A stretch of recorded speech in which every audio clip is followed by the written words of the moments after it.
Kamusta ka na, Kavoni Malia? Anong ginagawa mo ngayon? Anong pinagkakaabalahan mo ngayon?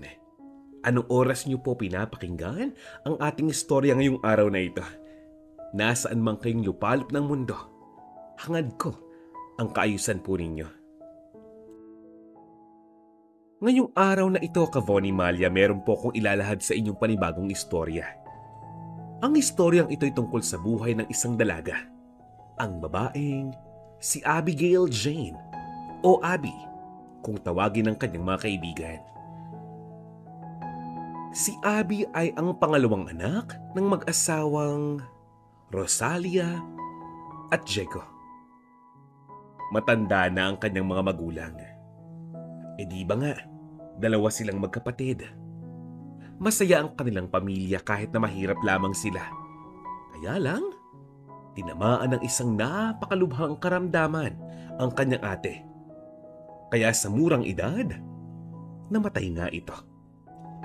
Napakalungkot ng kanyang mga magulang, labis nga nilang dinamdam ang pagpanaw ng kanyang ate. Kaya naging napaka-strikto at napakamaingat sa kanya ng mga ito. Lahat ng kanyang kilos, kalkulado. Bahay school lamang ang kanyang naging buhay. Bawal siyang makipaglaro sa kalye, bawal tumambay. Baka raw kasi mapahamak siya, baka maaksidente, baka may mangyaring hindi maganda sa kanya.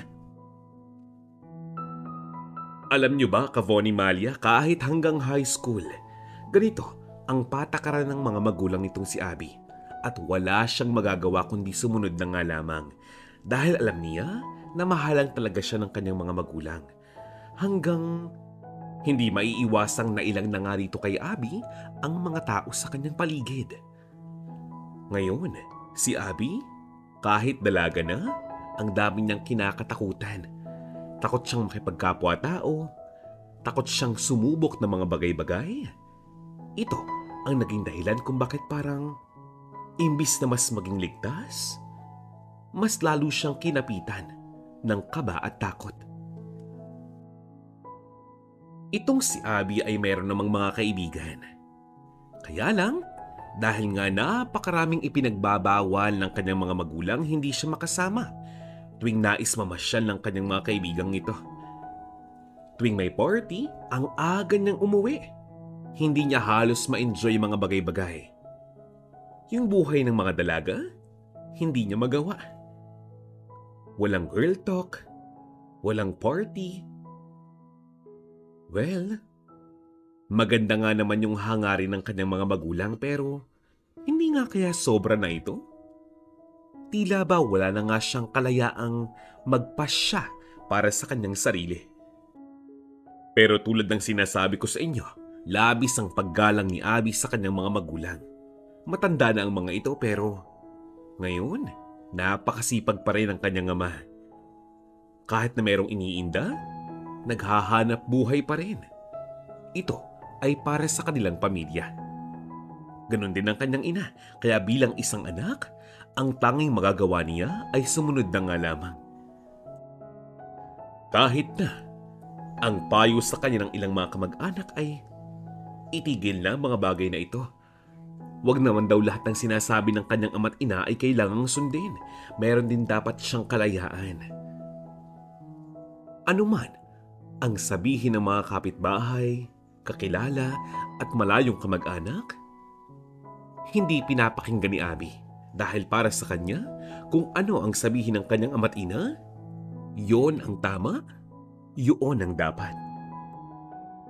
Dumating sa punto na mismong mga kaibigan niya, pinapayuhan na siya na kausapin ng kanyang mga magulang na baka nga naman pwedeng klaruhin ng mga bagay-bagay dahil baka sa sobrang pagsunod nitong si Abby sa kanyang ama't ina, sa huli ay kanyang pagsisihan ito. Dahil alam nga ni Abby na para bang hindi na nga siya malaya.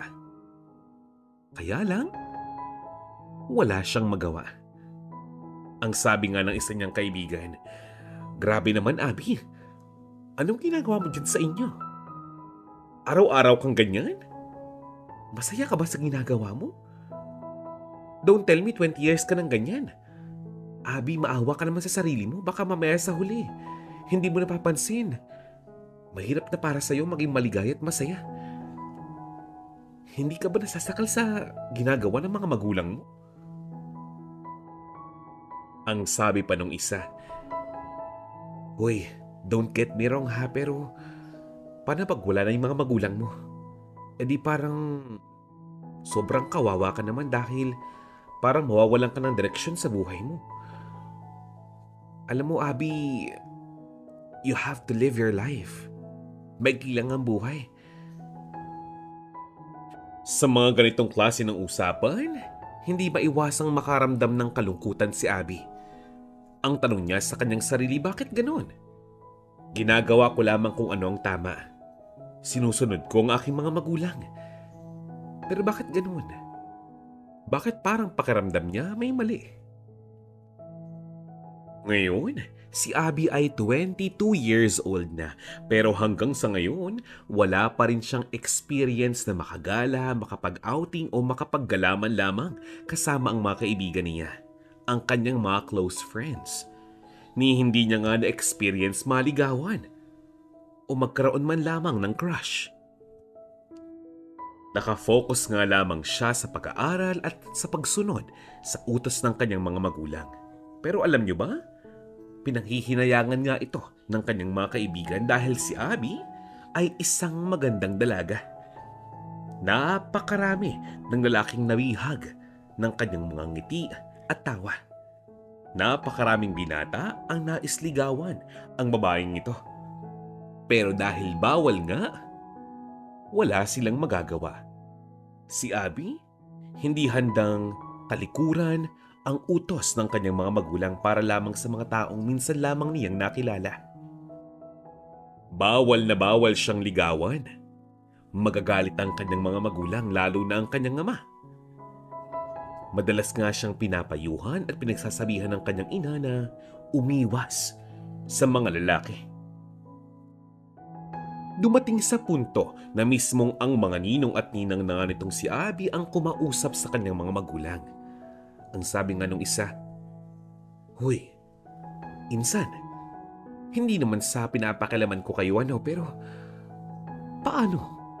Paano ang anak ninyo kapag nawala na kayo sa mundong ito? Matanda na itong si Abby. Huwag niyo siyang ikulong sa mga utos ninyo at mga patakaran. Hayaan niyo siyang maging malaya. Magtiwala kayo sa kanya. Ang lagi niyong tandaan, hindi lahat ng kapalaran ng tao ay pare-pareho kung ano man ang nangyari sa inyong panganay na anak. Maaring hindi ito mangyari sa inyong bunso. Nakakaawa si Abby kung minsan. Dahil napapansin kong may kalungkutan sa kanyang mga mata. Pero patuloy pa rin kayong sinusunod ng anak ninyo dahil mahal niya kayo. Sana'y maunawaan yung ibig kong sabihin, huwag niyo naman sanang masamain." Subalit ang tugon ng kanyang mga magulang, ito ang mas tama, mas ligtas para kay Abby. Ito ang alam nilang tamang paraan. Kaya sana, wag na nga lamang daw panghimasukan ang kanilang mga pasya. Alam niyo ba, Kavoni Malia, hanggang sa pagkakataong ito, maging ang pananamit nitong si Abby ay pinapakialaman ng kanyang mga magulang. Ang kulay ng kanyang sapatos, ang kulay ng kanyang bag, ang ayos ng kanyang buhok. Walang pakialam ang kanyang mga magulang kung anong uso, kung ano ang bagay kay Abby. Para sa kanila, kung ano ang wasto, yun ang dapat sundin. Nakakalimutan na nga yata ng mga magulang ni Abby na ang wasto sa paningin ng mga tao ay depende sa panahon. Dahil ang oras ay nagbabago, umiikot ang gulong. Sa huli, wala nang nagawa ang ilang pang mga kamag-anak ni Abby kundi hayaan na nga lamang ang mga magulang nito. Kasi nagagalit nga ang kanyang ama, baka mamaya pagsimulan pa ito ng tampuhan ng magkakamag-anak o di kaya naman ay paglala ng kondisyon ng kanilang mga kalusugan. Tanging ang pinagkakaabalahan na lamang ni Abby at nag-aaliw sa kanya ay ang kanyang cellphone. Nanonood siya ng TV tuwing siya may available time. Alam niyo ba, kahit pa sabihin ngayon ay tapos na nga siya ng pag-aaral sa kolehiyo, 2 taong kurso ang kanyang tinapos, meron siyang diploma. Pakiramdam niya, napakaraming bagay pa rin ang hindi niya kayang gawin. Minsan, hindi maiwasang mainggit siya sa kanyang mga dating kaibigan, mga classmates nung high school at elementary, na ini-enjoy ang mga buhay nila. Ang tanong niya sa kanyang sarili, ano nga kayang pakiramdam ng kiligin? Ano nga kayang pakiramdam ng ma-in love? Magkaroon ng kasintahan at maramdaman ang tamis ng unang halik. Hindi maiwasang maisip niya yan dahil nga dalaga itong si Abby. Hanggang dumating sa punto na ang kinakatakutan ng lahat ay nangyari na. Dahil sa sobrang trabaho, ang ama ni Abby ay na half-stroke. Hindi na kinaya ng kanyang katawan ang maghanap buhay pa. Kaya ngayon, si Abby mapipilitang magtrabaho din. Kumita, lumabas ng bahay, at tila ba ang pangyayaring ito sa buhay ng kanyang ama ang magiging mitsa ng pagbabago ng kanyang paniniwala. Humingi ng tulong itong si Abby sa kanyang mga pinsan upang siya'y makapag-apply sa kahit saang opisina, kahit na anong posisyon ay okay lang. At ito na nga ang pagdudusahan ni Abby. Palagi siyang takot. Palagi siyang kinakabahan. Ilang na ilang siya sa mga tao sa paligid niya dahil parang bago ang lahat. Hindi siya makasabay sa uso. Hindi niya magawang makipagkapwa-tao ng maayos. Dahil for the longest time, ang kanyang mga magulang lamang ang palagi niyang nakakausap. Yung tipong maging sa pagsakay niya sa jeep. Yung tipong pagpara sa jeep ay hindi niya magawa. Palagi siyang mahina lamang ang boses at nandoon sa sulok. Aanhin mo ang labis na katalinuhan at husay kung hindi mo man lamang magawang gamitin ang iyong bibig upang makipag-usap sa tao. Napakababa ng kanyang self-confidence. Palagi siyang nakatungo at para bang ang paligid niya ay napakadilim. Dumating sa pagkakataong kailangang mag-exam nitong si Abby para sa mga trabahong kailangan niyang pasukan. Ang kanyang ipinagtataka, bakit ganoon? Napakasimple lamang ng mga tanong doon pero hindi niya kayang sagutan. Palagi siyang nanginginig sa sobrang nerbiyos. Kaya si Abby, labis na nahihirapan ngayon. Palagi siyang napapahiya kahit sa mga interview. Hindi maiwasang pagtawanan siya ng mga kasamahan niyang nag-a-apply din ng trabaho. Kaya ang ending, kahit na gaano siya kahusay at katalino, hindi siya matanggap sa trabaho. Ibig sabihin, wala pa ring source of income ang kanyang pamilya hanggang sa ngayon, umuuwi siyang luhaan. Kapag tinatanong siya ng kanyang ina, iniiba na nga lamang niya ang usapan. Dahil ayaw nga niyang mag-worry sa kanya, itong kanyang inay. Napansin pa nga ni Abby na para bang ikinakahiya siya ng mismong mga kamag-anak niya. Halatang halata yun dahil palagi siyang na-out of place. Palagi siyang napag-iiwanan. Isang araw, naglakas loob muli si Abby na mag-apply ng trabaho sa kabayanan. Kahit na sobrang nahihiya dahil sa kanyang itsurang ibang-iba, biglang nakaramdam siya ng ginhawa nang biglang isang babae ang lumapit sa kanya. Ang babaeng ito, masiyahin, napakagaan kausap at kasama. At pakiramdam niya, biglang lumakas ang kanyang self-confidence nang lumapit nga ito sa kanya. Nang samahan siya nito at tabihan. Hi! Good morning! Ate, may nakaupo ba dyan sa tabi mo? Okay lang, makiupo ako sa'yo. Anyway, I'm Mika. Teka lang. Uy, can you hear me? Are you okay? Why do you look so sad? Ano ka ba naman? Nakakapangit yung ganyan, nakaka-wrinkles yan. Sayang ang ganda mo. Ano ka ba? Ngumiti ka. Yan, bagay sa'yo. Alam mo, is this your first job? Ito ba yung unang beses na mag-a-apply ka ng trabaho? I'm sure hindi. Anong dahil... Uy, are you okay? Bakit parang kinakausap kita? Ano ka ba? Ay nako, ano ba naman yan? I'm asking you, tinatanong kita kung ito ba yung una mong trabaho. O kung hindi man, saan ka natin nagwo-work? Yan ang sabi ni Mika. Ang sabi naman ni Abby, ano, ah, this is, this will be my first job. I'm Abby. Ilang taong ka na? Mas matanda pala ako sa'yo ng 2 taon. Anyway, alam mo, sobrang kinakabahan ako ngayon. Pasensya na kung medyo wala ako sa sarili ko. Wala pa akong tulog na maayos eh. Napagod na ako mag-apply ng trabaho paulit-ulit na lamang. Tapos, hindi ko maintindihan. Parang kahit sobrang easy ng mga questions, hindi ko magawang sagutan. Ano no, naguguluhan din ako eh. Pasensya na. Hindi napansin itong si Abby na mas humaba na nang humaba ang kanilang conversation. Para bang napakagaan ng kanyang loob sa babaeng ito. Sa paglipas ng ilang pang mga minuto ay para bang naa-adapt na nitong si Abby ang paraan ng pagsasalita ng kanyang kausap na si Mika. Napakaraming nangyari sa loob ng ilang mga minutong iyon.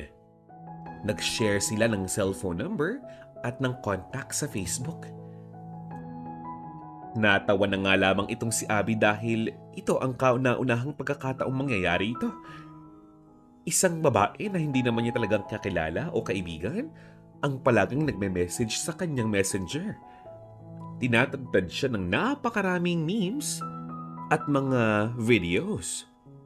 Mga styles and ideas kung paano nga ba mag-apply ng trabaho, paanong sumagot sa mga interviews, maging sa fashion at makeup. Isinesend sa kanya. Napapangiti na nga lamang itong si Abby. Ewan niya pero parang nakaka-amaze nga daw itong si Mika. Dahil mukhang sa murang edad pa lamang, napakataas na ng kanyang self-confidence. Hanggang sa mapansin nga ni Mika na parang malapit ng malobat ang cellphone nga nitong si Abby kaya ipinahiram niya ang kanyang isa pang ekstrang cellphone. iPhone 16. Kaya itong si Abby ingat na hiramin nga iyon. Nung una tumatanggi pa. Pero dahil nabitin siya sa pinapanood niyang video sa YouTube, napilitan siyang gamitin ang ekstrang phone ni Mika. Ang sarap ng ganung pakiramdam, yung tipong kanina lang kayo magkausap pero parang kahapon mo pa siyang kakilala. Parang ang tagal niyo ng close.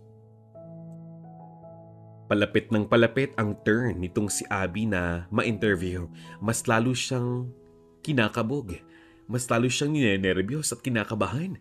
At bakas ito sa kanyang mukha. Napansin naman ito ni Mika. Ang sabi ni Mika, "Oh, ano magsabi ko sa'yo? Cheer up, Ate Abby. Ano man naman?" Ay nako, relax ka lang sabi. You don't have to worry. Hindi ka na makakainin ng buhay dito, no?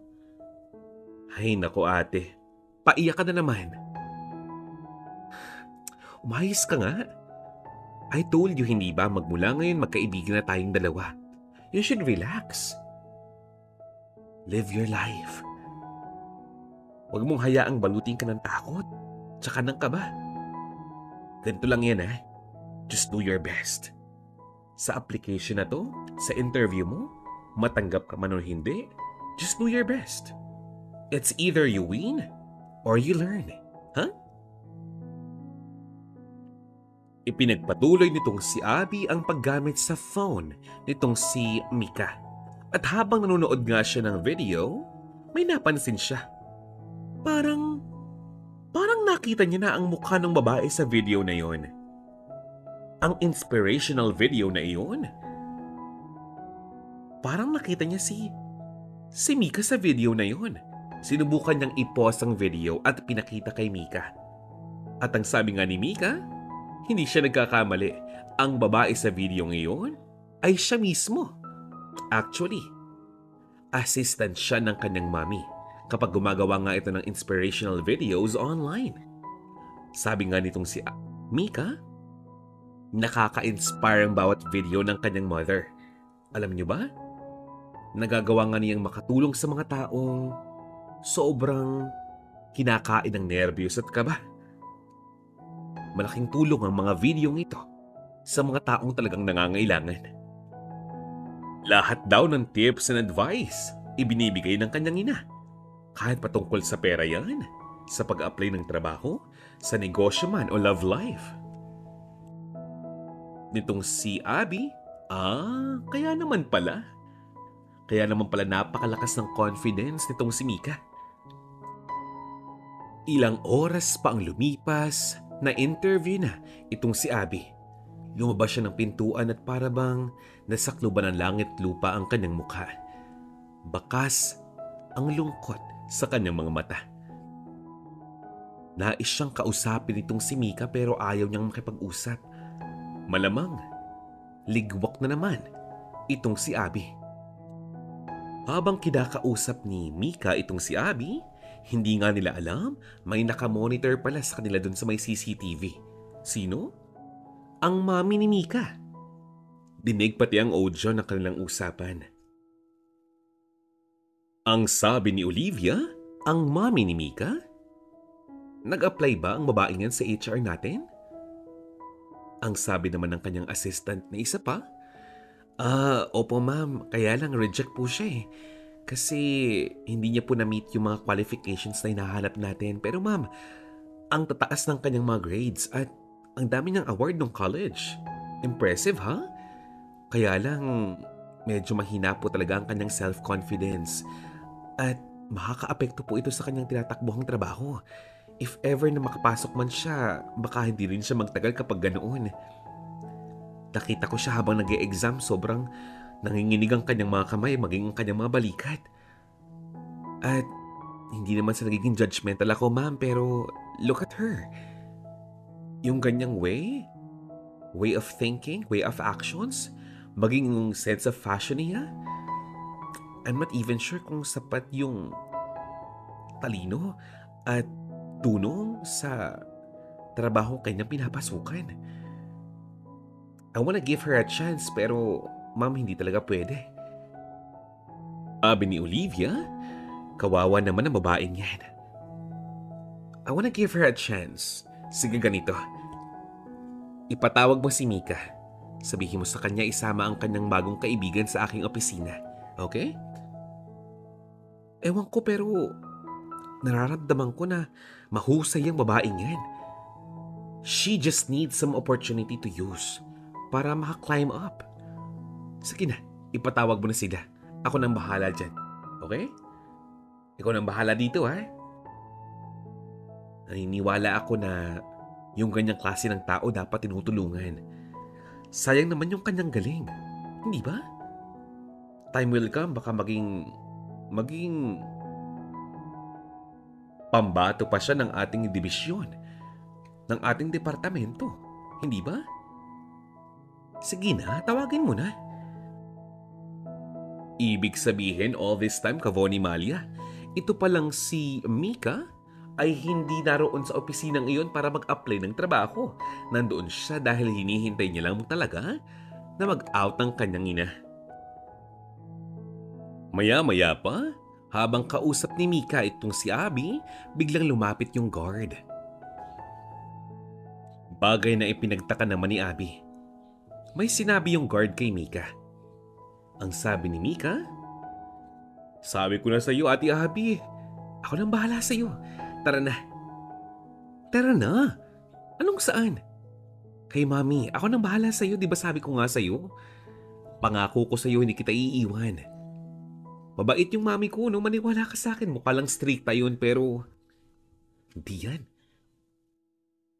Hindi maunawaan nitong si Abby kung anong tunay na ibig sabihin nitong si Mika.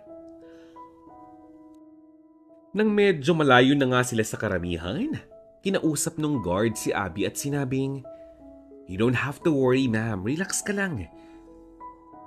Alam niyo, napakaswerte niyo. At nakita kayo ni Ma'am Mika. Ay, hindi ko ba nasabi sa inyo? Si Mamika po, yung lagitang kasama niyo. Napakabait niyan. Manang-mana sa kanyang ina.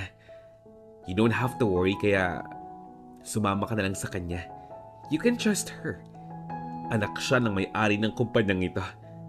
Kaya pwede nating sabihin na hindi ka uuwing luhaan. Biglang muling nabuhayan ang loob ni Abby. Hawak-hawak ni Mika ang kanyang mga kamay habang sila ay papasok sa opisina ng ina nitong si Mika na si Olivia. Pagpasok ng opisina, nakangiti agad itong si Olivia. Yumakap kay Abby at sinabing, huwag siyang matakot, huwag siyang kabahan. Dahil hindi naman siya masamang tao. Pinaupo si Abby at pinagmerienda pa muna habang sila'y nagkukwentuhan. Kitang-kita at pansing-pansin ni Olivia kung gaano kakomportable ang kanyang anak sa piling ni Abby. Sa loob ng opisina ngayon, binigyan ng pagkakataon ni Olivia itong si Abby na ma-interview muli. Siya mismo ang magtatanong. Ang sabi ni Olivia, Hi Miss Abigail, ako nga pala si Olivia. Olivia Claveria. You can call me tita na nga lang eh. But I'm here to talk with you. I will be giving you another chance na ma-interview. And this time, feel good, feel great. Just be confident and be who you are.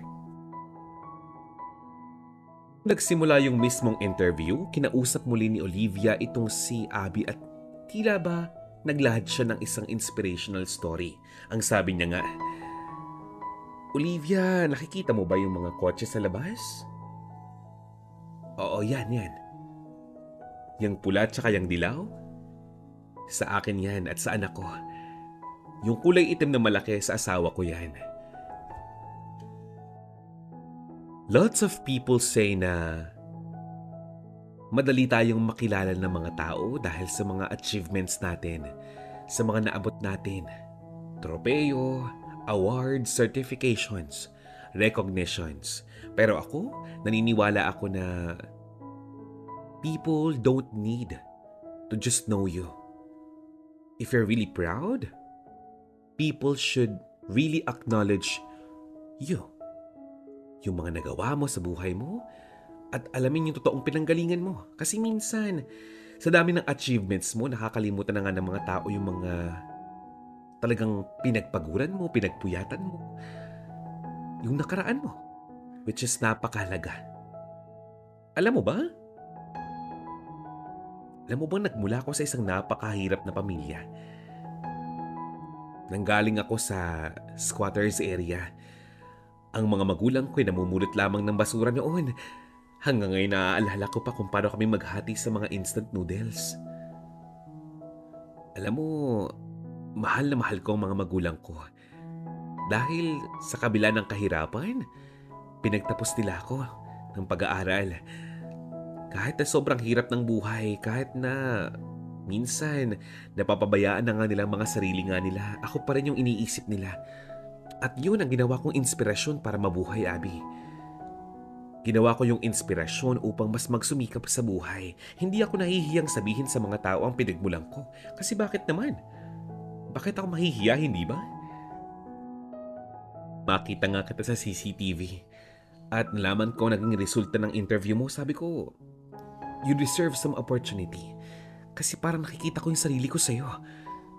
The way you talk, the way you act, the way you answer things, the way you wear your clothes, the way you behave, and the way you talk to my daughter, sobrang nakikita ko yung sarili ko sa'yo. Kahit na pinag-uusapan ka ng mga tao sa paligid mo, kahit na pinagtatawanan ka nila, hindi mo sila pinapansin. Alam mo, ganun pa man, that is strength. Lakas yan. Back to my story nga eh. Alam mo, nung time na yun, syempre mahirap ang buhay. Sinubukan kong sumideline dun sa palengke. Nagbubuhat ako ng mga bulaklak at saka ng mga pinamili ng mga tao at binibigyan nga nila ako ng pera para doon. Tapos, ang dami kong pinasukang racket para lamang makapagtapos ako ng pag-aaral. Yung kinikita ko, pambaong ko. Yung tuition ko, binabayaran ng mga magulang ko. Nakakalungkot nga lang kasi pumanaw yung aking father. Hindi man lang niya nakita na nagtapos ako ng kolehiyo. Kaya parang isa yun sa mga naging dahilan kung bakit mas nagkaroon ako ng lakas ng loob na makapagtapos ng pag-aaral para ipakita sa kanya kaya ko naman. Dumating sa puntong mismong father ko ang nawalan ng puso sa akin. Na baka, na ba- baka naman nga hindi ako nakatakda na makapagtapos ng pag-aaral kasi ang daming pagsubok at problemang dumating. Hindi may iwasan yun. I already lose hope. Pero sa huli, nakapagtapos ako ng pag-aaral bilang isang cum laude. Napakaraming kumpanya ang nag-aagawan sa akin dahil mahusay nga daw ako't magandang credentials ko. Napakarami. Kahit na mahiyain ako, kahit na hindi ganun kagandang kasuotan ko, hindi high class, hindi mamahalin. Kahit hindi ako nagmula sa isang magandang pamilya. Nagmula naman ako sa isang mabuting pamilya. Alam mo, pakiusap ko sa iyo, Abby, huwag mo sukuan yung sarili mo. Ha? Huwag mong sukuan yung sarili mo. Ano man ang sabihin ng mga tao sa yung negatibo, huwag mo silang pansinin. Ang paniwalaan mo ay ang sarili mo. Paniwalaan mo yung mga taong naniniwala sa iyo. You know what? I'm very sure hindi lang ako makakapagsabi nito sa iyo. Yung credentials mo, yung laman ng resume mo, sobrang qualified ka sa trabahong ito. It's just that your confidence is too low and that might affect your work. At huwag mong hayaang mangyari yun. Kaya nito ko para bigyan ka ng pagkakataon. Hindi ko alam kung may magbabago ba sa paniniwala mo dahil sa ginagawa kong ito ngayon, pero sana makapulot ka ng kaunting lesson mula sa mga bagay na sinasabi ko sa iyo. Kasi alam ko makakatulong to sa iyo kaya sinasabi ko. Ginagawa ko to hindi dahil nakakaawa ka. Don't get me wrong. Ginagawa ko to kasi alam kong deserve mong matulungan. Napakarami pang pagkakataon na mas mag-grow pa yung kakayahan mo. Maniwala ka lang. Kaya mo yan. Ngayon, bibigyan kita ng pagkakataon. I will give you another chance to have this interview. Do your best, and I will do the rest. Okay? Matapos magsalita nitong si Olivia, sisimulan na nga sana niya ang interview pero si Abby patuloy pa rin ang pagluha. Ang nakakapagtaka, maging si Mika ay ganun din. Magkayakap yung dalawa. At dahil wala sa tamang estado ng pag-iisip itong si Abby ngayon, dahil sobrang umaapaw ang feelings niya ngayon, nag-decide ang mother nitong si Mika na si Olivia na ipagpabukas na lamang yung interview. Sa ngayon, mag-practice muna siya kasama itong si Mika. Pero bukas, hindi na nga niya kailangan pumila. Dumiretso na nga sila sa office at siya nang bahala. Labis naman ngayon ang pasasalamat nitong si Abby dito kay Mika at kay Olivia. Isipin niyo yun, sa saglit na panahon, mas lalong nakilala ng mag-ina ang pagkatao nitong si Abby. Kung gaano siyang medyo na-challenge o nahirapan sa buhay dahil sa sobrang pagsunod niya sa kanyang mga magulang. Sa huli, inamin din niya na medyo nakakasakal na nga ang kanyang sitwasyon. Napag-alaman ng mag-ina kung anong tunay na sitwasyon ng kanyang buhay, na mahirap lamang sila, na bedridden na ang kanyang ama at inaalagaan ito ng kanyang ina. Naunawaan naman itong si Olivia at Mika ang sitwasyon nitong si Abby. Kinabukasan, dumating itong si Abby ng napakaaga sa opisina at in-interview na nga siya nitong si Ma'am Olivia. Wala pa nga lamang resulta. Well, baka nga naman surprise, hindi ba? Matapos ang mahabang interview na yun, itong si Abby, niyaya nitong si Ma'am Olivia na mag-mall. Ang weird, hindi ba? Si Mika, tuwang-tuwa naman. Sabay-sabay silang magla-lunch sa mall. Treat na nga daw ito ni Ma'am Olivia. Pagdating sa mall, ipinamili ni Ma'am Olivia at Mika ng mga bagong gamit si Abby. Bagong bag, bagong sapatos, bagong damit. Uniform? Check. Nung una, tumatanggi pa itong si Abby dahil parang it's too much. Masyado na nga daw madami. Pero, yun, libre din daw ni Ma'am Olivia. She doesn't have to worry. Biniro pa nga niya ito na baka nga daw salary deduction pa ang mangyari. Napatawa na lamang ang tatlo. Habang isinusukat ni Abby ang mga bagong damit at sapatos, medyo naiilang pa siya dahil hindi niya nga nakasanayan ang mga gamit na iyon. Parang hindi bagay sa kanya, parang hindi niya nga daw deserve. Pero, nang sabihin nga nito si Ma'am Olivia na bagay sa kanya ang mga iyon, sumang-ayon din siya. Maisuot niya ang bagong damit at sapatos. Hinawakan niya ang kanyang bagong bag at maya-maya pa, minake-upan siya nitong si Mika. Nang humarap nga siya sa salamin, halos hindi niya makilala ang kanyang sarili. Napakaganda niya.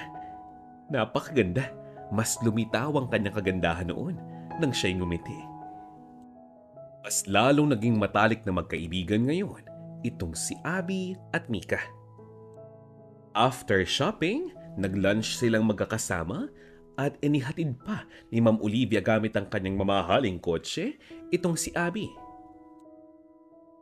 Wala siyang kaalam-alam na may email na pala sa kanyang cellphone. Dumating na ang magandang balita. Natanggap sa trabaho itong si Abby. Grabe ang tuwa ng kanyang mga magulang nang malaman nga ang balitang ito. Nagsimula na nga magtrabaho itong si Abby sa kumpanya ngayon. Bawat report, bawat meeting, nandyan si Abby. At lahat ng karunungan, ina-adapt niya sa kanyang mga kasama. Mas lalo siyang gumaling, mas lalo siyang humusay. Lalo niyang in-enjoy ang trabahong ito dahil nandoon nga si Mika.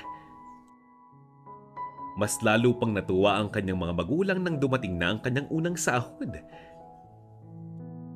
Sobrang proud na proud ngayon ang kanyang pamilya sa kanya. Tulad ng sabi ni Abby, gagawin niya ang lahat upang hindi siya mapahiya kay Mika at dito kay Ma'am Olivia.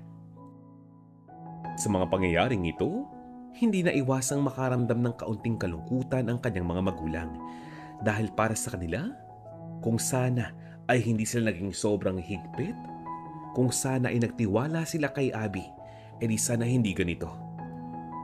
Sana noon pa lamang, mataas na ang confidence ng babaeng si Abby sa kanyang sarili. Edi sana hindi na siya nakaramdam ng kalungkutang ganoon. Edi sana hindi siya nabuli noon. Pero ang sabi nga ni Abby, walang dapat ipagsisi. Walang regrets dapat ang kanyang mga magulang dahil naniniwala nga siya na sinabi at ginawa lamang yun ng kanyang mga magulang dahil mahal na mahal siya nito. Nagyakap ang pamilya ngayon. Ngayon, afford na nga nitong si Abby na ipagamot ang kanyang mga magulang.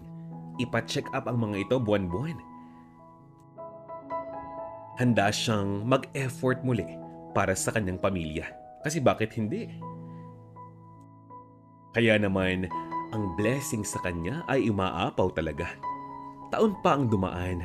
Ngayon, mas mataas na ang sahod nitong si Abby at na-promote pa. Not just once, but twice. Naipagamot na niya ang malubhang karamdaman ng kanyang ama at hanggang sa ngayon, kakatapos lamang ng Pasko, magkakasama pa rin sila. And hindi lang yan. Mas okay na, mas malaki na't komportable ang kanilang bahay ngayon. May negosyo na kaunting sari-sari store ang mag-asawa. At itong si Abby, nakakatulong na sa ilang mga kamag-anak niya. Pero hindi niya hinahayaang ma-spoil ng mga ito. Hindi siya maaaring pumayag na siya'y maabuso. Medyo sad nga lamang dahil si Mika ay hindi na nga niya kasama ngayon dahil ito ay nasa ibang bansa na. Pero nagkakausap pa rin sila online. magkaibigan pa rin sila. Nagpatuloy ang buhay nitong si Abby. And this time, meron na nga siyang kasintahan. Ang kasintahang ito ay katrabaho niya ngayon. Kaopisina niya. Ang lalaking ito, labis din ang paghanga dito kay Abby. Kaya, handa siyang ipakita rito kung gaano niya nga ito kamahal. Botong-boto nga sa kanya ang mga magulang nitong si Abby. Ano man ang mangyari sa hinaharap, ano man ang mangyaring hindi mo napagplanuhan, hindi mo napaghandaan, basta may tiwala ka sa Panginoon. Rest assured na malalagpasan mo yan. Kahit na kung minsan, mas madaling sumuko na lang. Laban lang. Okay? Laban lang. At dito na nga po nagwawakas ang ating istorya ngayong araw na ito. Kavoni Malia, maraming salamat po. Shout out time! Merry Christmas po at advance Happy New Year sa inyong lahat. Lalo na sa iyo, Yolina Bautista, Mirna Galicia, Margarita Ceniza, Mariz Santiago, Helen Suasin, Princess Rucker, Jenny Pacampara, Stella Bables, Norlina Ametin, Adelina Garcia, at syempre sa Irene, Emeliza Tominaga. Aba naman syempre, total mag-New Year na. Napakarami nating New Year's resolution. And this time, I'm really hoping for positive things. Kavoni Malia, kung okay lang sana, after mong pakinggan ang storyang ito, tell me, anong aral ang nakuha mo mula sa storyang ito? And if it's okay, like the video please. Share mo na kung okay lang. Tapos kung hindi ka pa nakasubscribe, mag-subscribe ka na. Kung medyo nabiting ka, ang dami pang stories dyan, oh. Nandyan lang yan. Pakihanap